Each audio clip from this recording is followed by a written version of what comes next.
ਇਹਦਾ ਨਾ ਮਗਲੈਲ 'ਚ ਪਾਣੀ ਰਲ ਗਿਆ ਵੇ, ਇਹਦਾ ਹੈੱਡ ਗੈਸਕਟ ਮੱਚ ਗਿਆ। ਆਵੇ ਖੋਲਦੇ, ਸਾਰਾ ਖੋਲਤਾ, ਸਾਰਾ ਪਾਣੀ ਇਹ 'ਚ ਆ ਗਿਆ।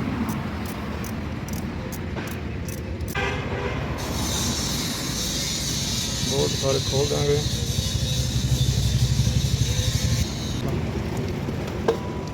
ਚਲ ਪਾਣੀ ਆਇਆ ਵਾ ਵਿੱਚ, ਆਵੇ ਆ ਗੈਸਕਟ ਵੇ ਕੀ ਹਾਲ ਹੋਇਆ, ਸਾਰਾ ਮੱਚ ਗਿਆ ਵਿੱਚੋਂ।